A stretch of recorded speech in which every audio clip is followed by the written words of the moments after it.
Selamat pagi, salam sejahtera. Terima kasih karena bersama dengan saya di Nazilin Unity Channel. Saudara-saudara sekalian, isu pembebasan Najib sekarang ini menjadi hangat perbualan di media sosial. Ada penyokong Barisan Nasional yang menyokong supaya Najib Tun Razak dibebaskan. Tetapi kebanyakan netizen mempersoalkan apa gunanya Najib dibebaskan. Mereka bertanya. Ada juga yang mengatakan seperti seorang pemimpin daripada UMNO, beliau mengatakan bahawa pembebasan Najib boleh menyebabkan UMNO atau Barisan Nasional menang dalam pilihan raya. Saya tidak setuju dengan kata-kata itu.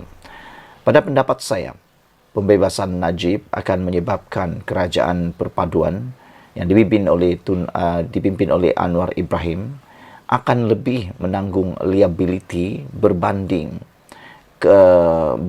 manfaat yang diperoleh dengan pembebasan Najib ini. Lihat saja, belum dibebaskan pun Najib, baru saja permohonan bising-bising tentang pembebasan Najib diperkatakan, Pakatan Harapan telah pun diserang bertubi-tubi.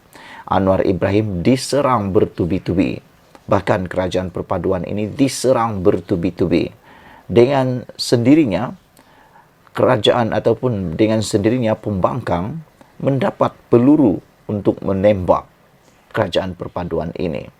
Dengan kata lain, tindakan mendesak pembebasan Najib ini telah pun memberikan kelebihan secara sendiri kepada kepada pembangkang. Kerana mereka kini mempunyai sebiji peluru percuma. Jadi, pembebasan Najib sebenarnya lebih kepada beban berbanding manfaat yang diperoleh. Namun demikian, ini satu pendedahan daripada hakim di mahkamah berkaitan dengan perbicaraan Najib tentang kes cukai Najib. Kata hakim, B40 akan bertambah teruk jika peruntukan cukai dibatal. Wow, apa cerita? Sebelum kita teruskan ulasan kali ini, sila tekan butang subscribe, share video ini. Saudara-saudara sekalian, seorang hakim menyatakan bahawa keadaan B40, iaitu golongan isi rumah berpendapatan rendah dengan kurang daripada RM4,850 sebulan, akan bertambah teruk jika Mahkamah Persekutuan membenarkan rayuan bekas Perdana Menteri Najib Razak untuk membatalkan peruntukan dalam Akta Cukai Pendapatan 1967.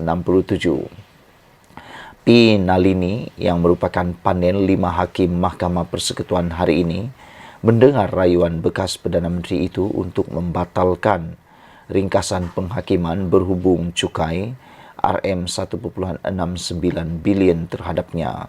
Dengan membuat kenyataan itu, sewaktu mendapatkan penjelasan daripada peguam utamanya, Muhammad Safi Abdullah. Isu utama yang dibangkitkan dalam rayuan itu ialah sama ada Seksyen 106 dalam kurungan 3 Akta Cukai Pendapatan 1967 adalah tidak sah kerana melanggar perkara 121 Perlembagaan Persekutuan. Seksyen 106 secara amnya memberi kuasa kepada Lembaga Hasil Dalam Negeri LHDN memulakan tindakan sivil di mahkamah bagi mendapatkan semula tunggakan cukai dan penalti daripada pembayar cukai. Seksyen 106 dalam kurungan 3 secara khusus menyatakan bahawa berhubung dengan tindakan sivil LHDN untuk mendapatkan semula cukai, mahkamah tidaklah boleh melayan apa-apa rayuan bahawa amaun cukai yang dicari untuk didapatkan kembali adalah berlebihan, ditaksir dengan tidak betul di bawah rayuan atau dinaikkan dengan tidak betul. Perkara 121 adalah berhubung dengan kuasa badan kehakiman di Malaysia. Dalam mendapatkan penjelasan daripada Safi berhubung, hujahnya bahawa Seksyen 106 dalam kurungan 3 adalah tidak sah, Nalini berkata, agak sukar untuk mahkamah mengubahnya tanpa sebab yang kukuh dan munasabah. Peruntukan tersebut kerana ia penting untuk negara berupaya memungut cukai sebagai sebahagian daripada usaha kerajaan untuk mengagihkan semula kekayaan di kalangan rakyat. Dia berkata, walaupun kes Najib mungkin agak keterlaluan, dengan dakwaan tunggakan cukai melebihi RM1 bilion, negara masih perlu mengutip cukai dan keupayaan kerajaan untuk mengutip cukai mungkin terjejas jika setiap pembayar cukai dibenarkan membentangkan penyataan pembelaan mereka semasa saman cukai terhadap mereka di Mahkamah Sivil yang boleh menyebabkan kelewatan dalam kutipan cukai. Jika setiap pembayar cukai boleh datang ke mahkamah dan menjalani perbicaraan penuh terhadap saman cukai LHDN dan tanpa ringkasan penghakiman dibenarkan terhadap jumlah yang ditaksirkan, negara tidak bergerak. B40 akan bertambah teruk kerana tidak akan ada wang dalam tabung kerajaan, kata Nalini.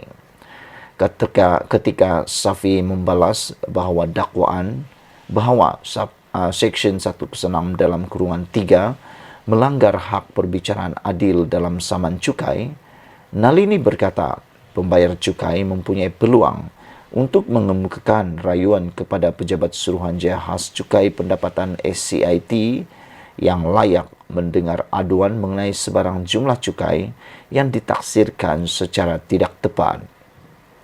Hakim berkata bahawa Najib serta semua pembayar cukai dibenarkan LHDN untuk membayar cukai mereka secara ansuran sementara menunggu keputusan rayuan taksiran cukai mereka dengan SCIT.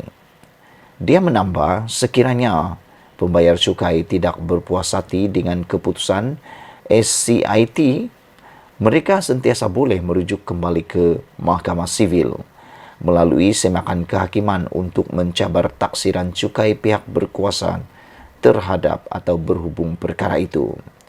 Bagaimanapun, kenyataan Nalini hari ini bukanlah satu keputusan.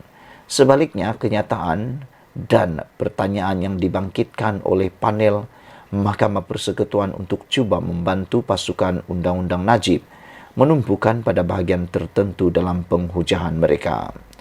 Sebagai menjawab pertanyaan Nalini, Safi berkata, pembayaran secara ansuran tidak boleh dilaksanakan kerana jumlah RM1.69 bilion adalah besar, sambil menambah bahawa LHDN yang didakwa membuka atau membuat cukai taksiran yang tidak betul, menganggap Najib mempunyai pendapatan RM8 bilion yang disifatkan Safi sebagai tidak masuk akal. Safi kemudian menegaskan LHDN telah memfailkan notis bankrupt terhadap Najib yang mungkin mengakibatkan bekas Perdana Menteri itu muflis sebelum Najib boleh mengemukakan rayuan terhadap SCIT. Sekian dulu untuk kali ini. Jangan lupa share video ini, tekan butang subscribe. Kita jumpa lagi. Bye-bye.